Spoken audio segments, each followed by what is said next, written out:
નમસ્કાર ઉક્ષિત, આપનું સ્વાગત કરું છું શતરંજ કાર્યક્રમમાં. શતરંજ કાર્યક્રમ એટલે કે એવો કાર્યક્રમ કે જે કાર્યક્રમમાં એક સબ્જેક્ટ નક્કી કરતા હોય છે, ત્યારબાદ એના પર ડિબેટ કરતા હોય છે. સીધો જ આજના ટોપિક પર આવીશ. આજના ટોપિકનું ટાઇટલ લેવામાં આવ્યું છે કે રાજકારણીઓનો બદલાયો સૂર. રાજકારણીઓનો સૂર બદલાઈ ગયો છે. આજે જે પ્રમાણે ઘટનાક્રમ જોવા મળી રહ્યો છે, ખાસ કરીને હું પહેલાં ડિસ્ક્રિપ્શન આપવા માંગીશ કે જે પ્રમાણે આખો રાજકારણનો સૂર બદલાયો છે અને આજે એ વિષય પર ચર્ચા કરવાની જરૂર કેમ પડી રહી છે. માયાવતી, અશોક ગેહલોત પર જે સ્ટેટમેન્ટ આપ્યું છે, રાજસ્થાન પર રાષ્ટ્રપતિ શાસન લગાવી દો ત્યાં સુધીની વાત જ્યારે કહી દેવામાં આવતી હોય, બંધારણીય જોગવાઈ બાજુમાં મૂકી અશોક ગેહલોતે ક્યાંક બંધારણની અવગણના કરી છે, ફોન ટેપ કરી ગુનો કર્યો છે ત્યાં સુધીની વાત કરી છે. અને બીજી તરફ મહારાષ્ટ્રના રાજકારણ પર આવીએ. મહારાષ્ટ્રમાં ક્યાંક શિવસેનાએ સામના દ્વારા ફડણવીસના વખાણ, તેમના દ્વારા મને કોરોના થાય તો સરકારી હોસ્પિટલમાં એડમિટ કરજો એટલે શિવસેનાના કામના વખાણ કર્યા છે. ક્યાંક મધ્યપ્રદેશ બાદ રાજસ્થાનનો વારો તો ક્યાંક આવી ગયો છે, પરંતુ હવે ક્યાંક આ વસ્તુ અને આ હવા મહારાષ્ટ્ર તરફ જતા જોવા મળી રહી છે. આ તમામ ચર્ચા કરવા માટે મારી જોડે ઉપસ્થિત છે સિદ્ધાર્થભાઈ છાયા, કે જેઓ રાજકીય વિશ્લેષક છે. સિદ્ધાર્થભાઈ, આપનું સ્વાગત છે. સિદ્ધાર્થભાઈ, શું લાગી રહ્યું છે આ તમામ જે ઘટનાક્રમ જોવા મળી રહ્યો છે રાજસ્થાન અને મહારાષ્ટ્રના રાજકારણમાં ક્યાંક હવા બદલાઈ રહી છે? આપ કેવી રીતે જોવો છો આ સ્ટેટમેન્ટ્સને?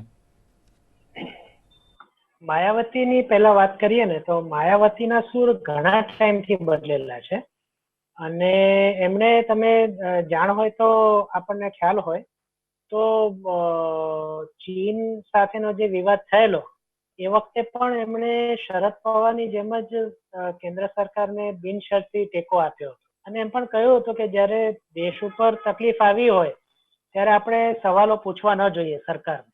એટલે માયાવતીના સૂર ઘણા સમયથી બદલ્યા છે. આ પર્ટિક્યુલર કેસમાં એમનું દુઃખ છે, એમાં આપણે મનાઈ ન કરી શકાય.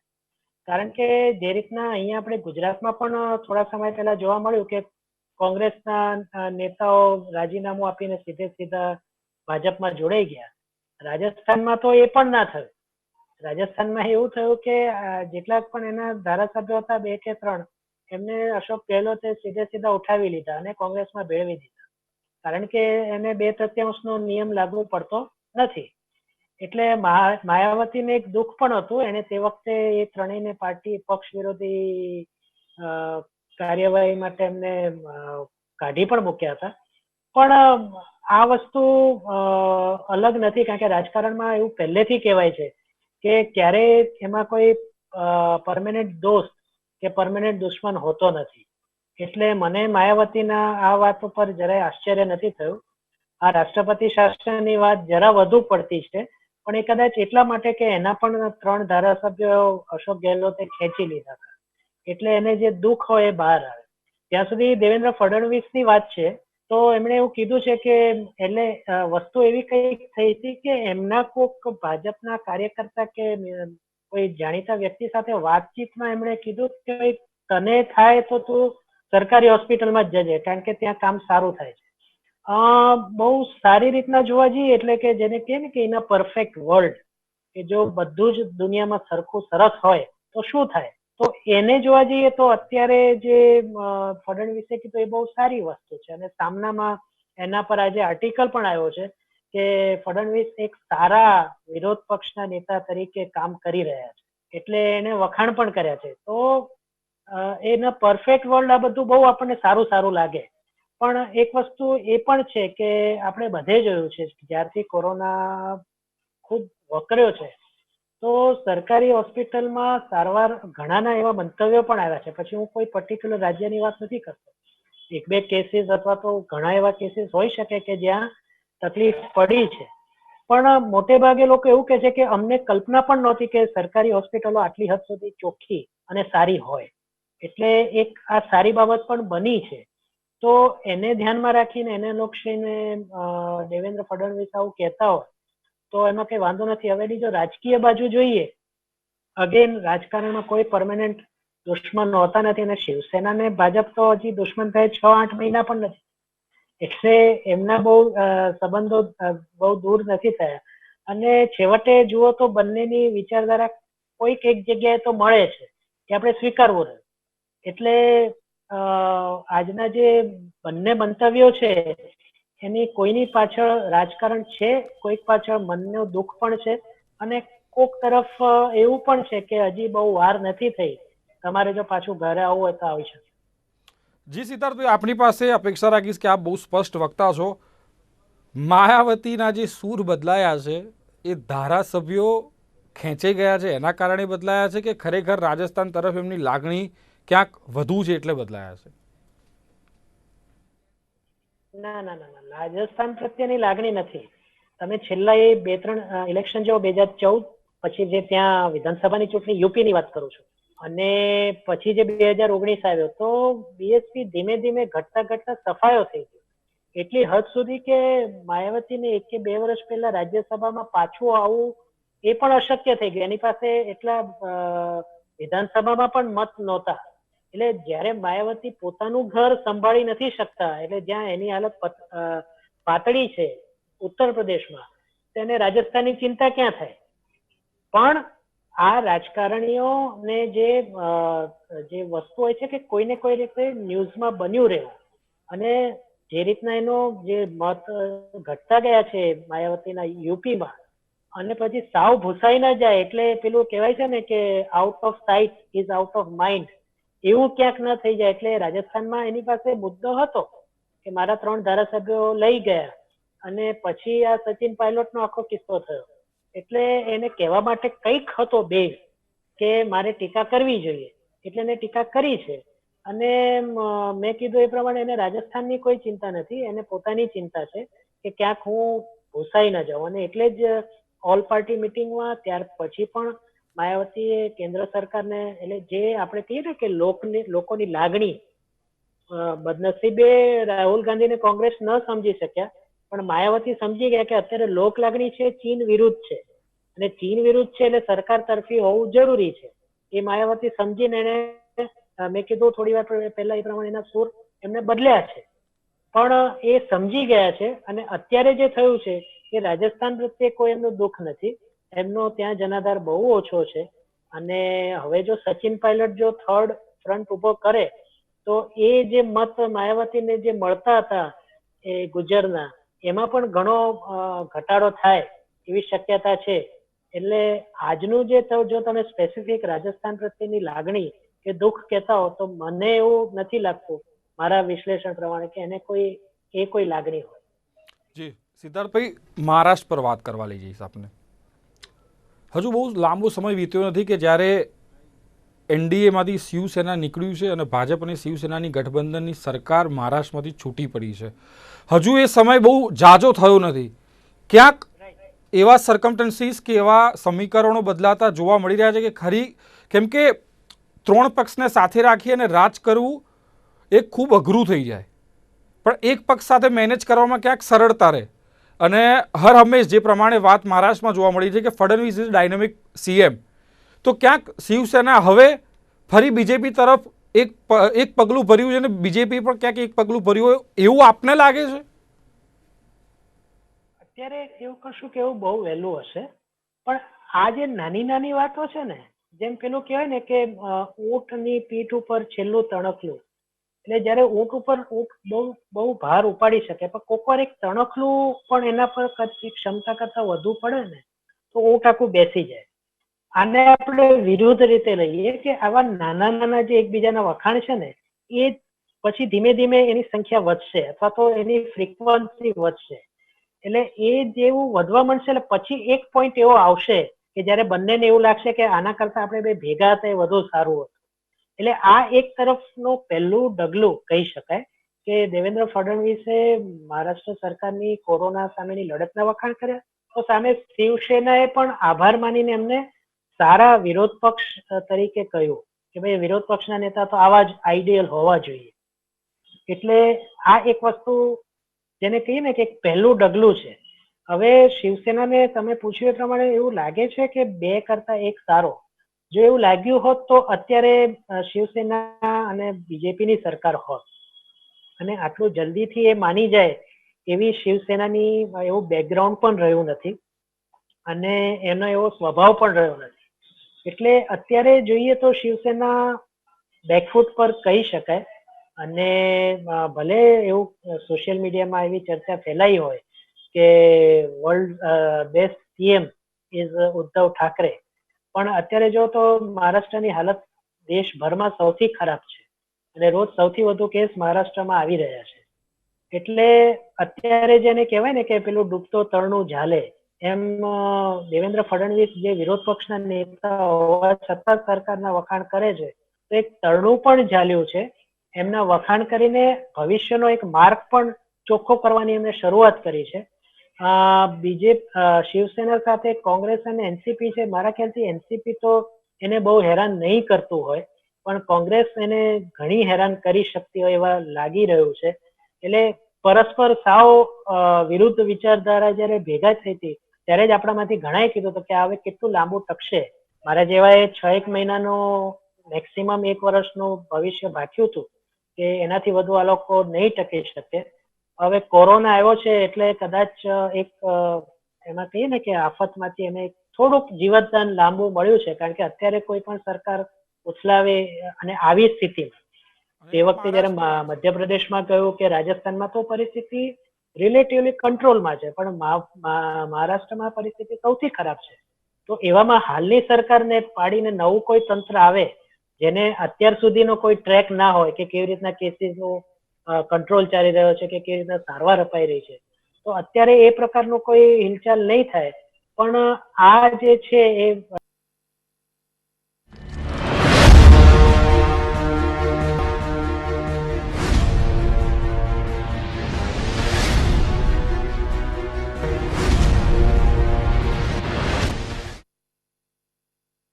બ્રેક બાદ આપનું સ્વાગત છે. તો જે પ્રમાણે ચર્ચા ચાલુ હતી કે ક્યાંક સૂર બદલાયા છે રાજકારણીઓના, અને એની મોટાભાગની અસર રાજસ્થાન અને મહારાષ્ટ્રની છે.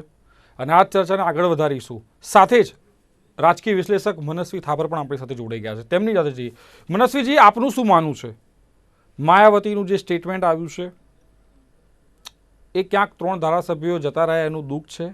અગાઉ મેં સિદ્ધાર્થભાઈને પણ એમનો મંતવ્ય પૂછ્યો. હવે મહારાષ્ટ્રમાં પણ ક્યાંક પાસા ફેરવાઈ રહ્યા છે. આપનું શું માનવું છે? આપ શું માનો છો આ સ્ટેટમેન્ટ્સને લઈને?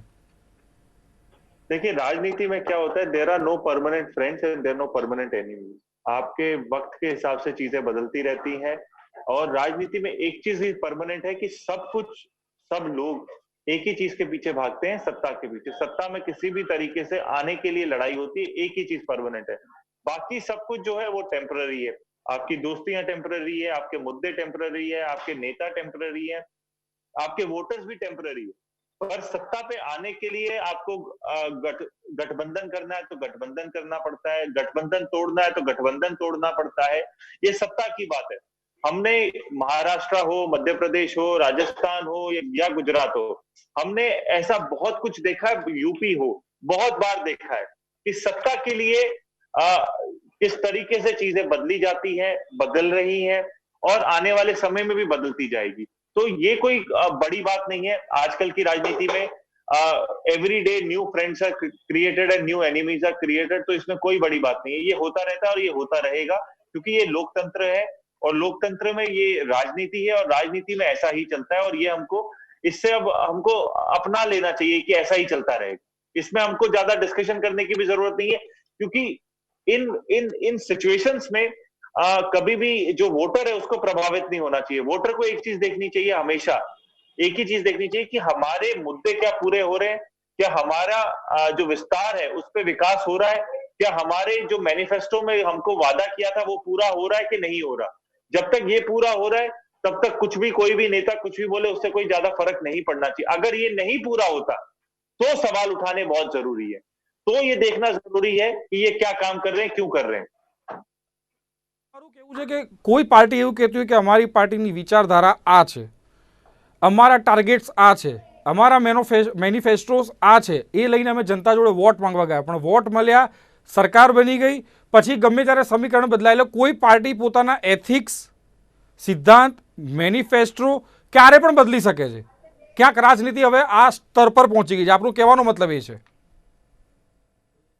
देखिए राजनीति में आज के समय में एथिक्स मोरालिटी जैसा कोई मेरे को दिखाई नहीं देता। राजनीति का अगर आप बात करो राजनीति अपने स्तर में सबसे नीचे के समय की राजनीति है। इससे नीचे हमारी राजनीति शायद नहीं गिर सकती, इतनी अभी गिरी हुई राजनीति है। तो इस राजनीति को देखते हुए, मद्देनजर रखते हुए अभी कुछ भी संभव है। जो सरकार नहीं बनाता, जो सरकार बनाने के लिए जिसका मत नहीं है, वो भी सरकार बना लेता है, और जो सरकार बना लेता है वो कभी भी टूट सकता है। तो अभी का जो अंडरस्टैंडिंग है वो लोकतंत्र का, राजनीति का बहुत ही अलग है। अभी ये वो वाला समय नहीं है जहां पे अगर आप विपक्ष में हो तो विपक्ष में आप इतने बड़े और इतने बढ़िया सवाल उठाते हो कि जो पक्ष है वो देश के लिए बहुत अच्छा काम कर रहा है। यहाँ पे विपक्ष भी बहुत वीक है, यहाँ पे अलग अलग जोन है। इस तरह की जो राजनीति हमारे देश में अभी हमारे को देखने को मिल रही, अलग ही नैरेटिव है, अलग ही अंडरस्टैंडिंग है दोनों पक्षों का, दो बड़े पक्षों का, कांग्रेस बीजेपी का। इनकी अंडरस्टैंडिंग ही अलग है। सत्ता बनाने और बचाने के चक्कर में वो कहीं ना कहीं देश को पीछे छोड़ते जा रहे हैं। ઓકે મનસુખભાઈ, સિદ્ધાર્થભાઈ આપણી પાસે આવીશ જે પ્રમાણે મનસુખભાઈએ કીધું, આપણે સાંભળ્યું કે ક્યાંક રાજનીતિનું સ્તર નીચે આવી રહ્યું છે, કોઈ પરમેનન્ટ ફ્રેન્ડ નથી, કોઈ પરમેનન્ટ એનિમી નથી, ક્યારે કોઈની પણ સાથે કોઈ પણ બેસી શકે. એવું નથી કે આ વાત અત્યારની છે, અગાઉ પણ આવા થયેલા છે ઇન્સિડન્ટ્સ, પણ જે પ્રમાણે અત્યારે થઈ રહ્યા છે લગાતાર અમુક મહિનાના ગાળાઓની વાત કરવામાં આવે, મારો સવાલ આપને એ રહેશે કે આ રાજકારણ જે સ્તર છે, જે નીચે આવી રહ્યું છે, એને જનતા કેવી રીતે ઉપર લઈ જઈ શકે છે? સીધો જવાબ એ છે કે આપણી સામે મત આપણે જેને આપીએ છીએ એ કોણ છે, અથવા જેને આપવાના છીએ એ કોણ છે. આપણને જે ઓપ્શન હશે એને જ આપણે મત આપવાના છીએ. જનતામાં શું કરી શકે?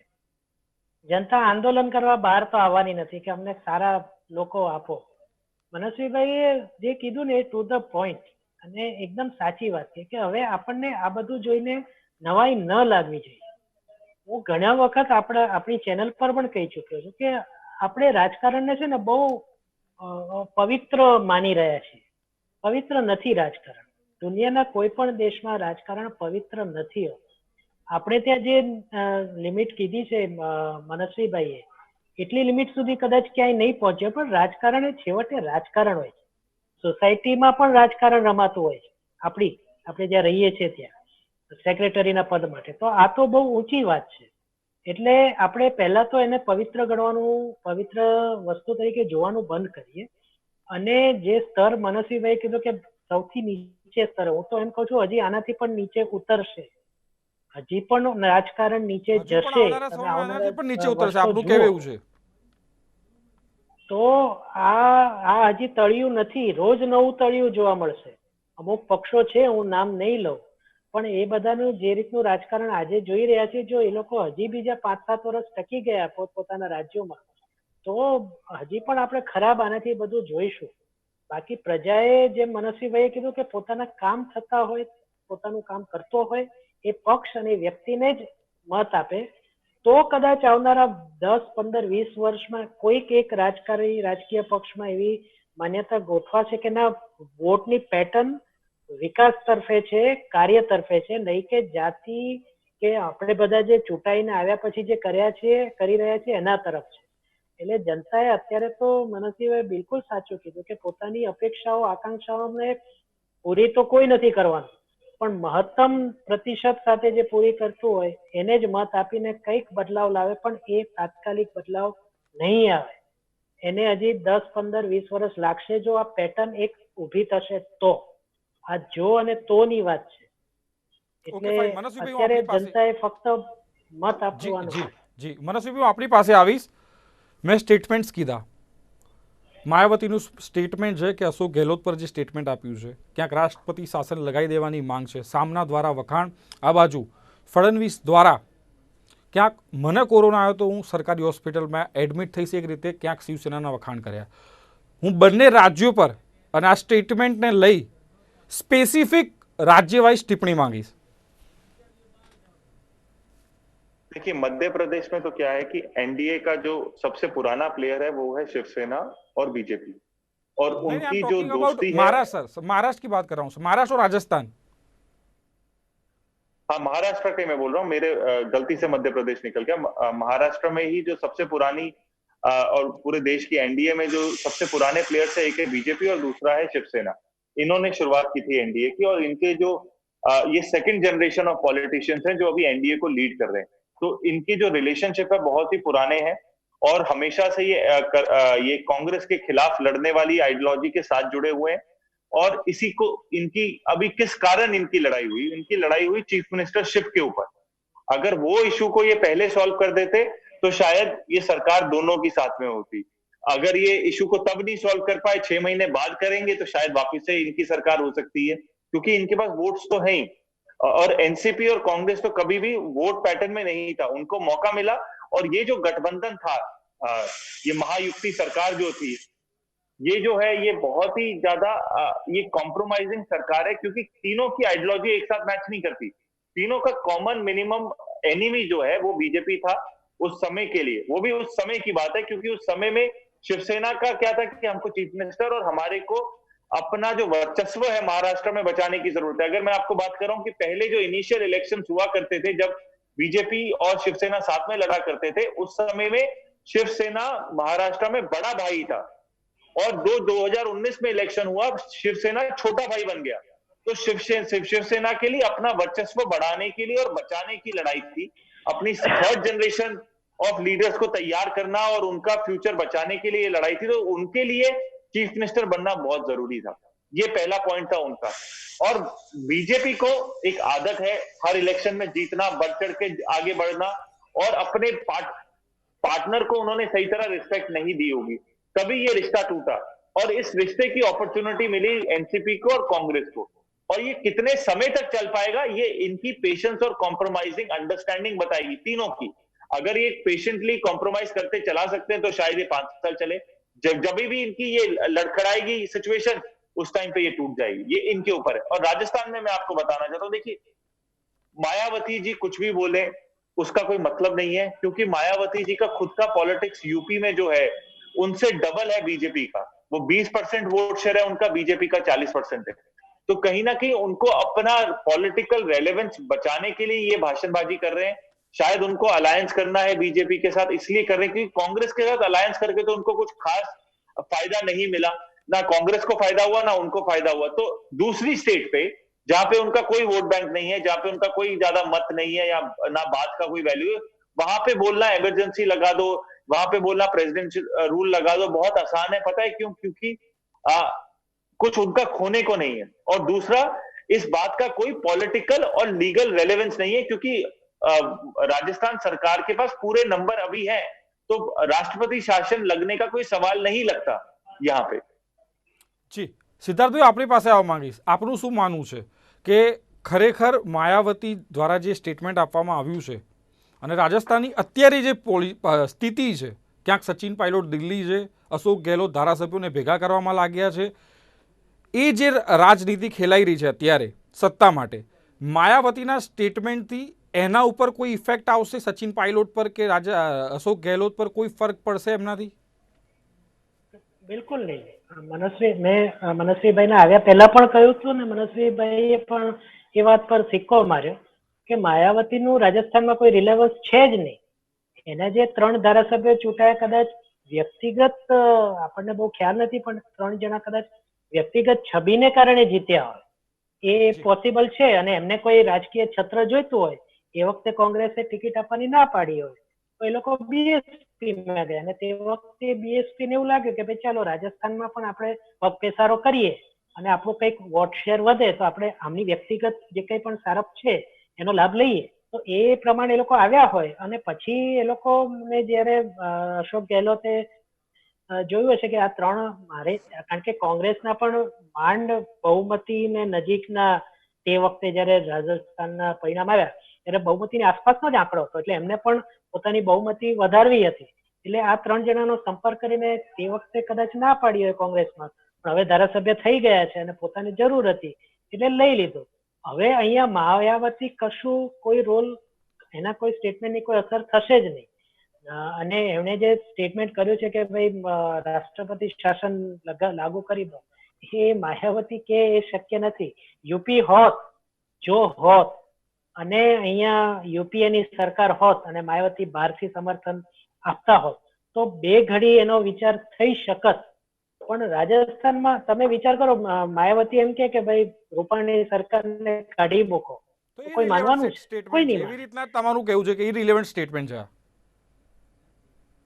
બિલકુલ ઇરિલેવન્ટ છે. એટલે જી, જી. મેં જી, બિલકુલ. મનસ્વીભાઈ ફરીથી કહીશ કે સમયની એમના મર્યાદા છે આવ્યા છતાં પણ સિદ્ધાર્થભાઈ, કે આપણે યુપીમાં અટકાવવા માંગુ, સમયની મર્યાદા છે. Out of site out of mind નથી જાય. જી સિદ્ધાર્થભાઈ, સમયની મર્યાદા છે. આપ જોડાયા, આપના મંતવ્ય આપ્યા, સાથે જ મનસ્વીભાઈ આપે પણ જે મંતવ્ય આપના તે બદલ આપ બંનેનો આભાર.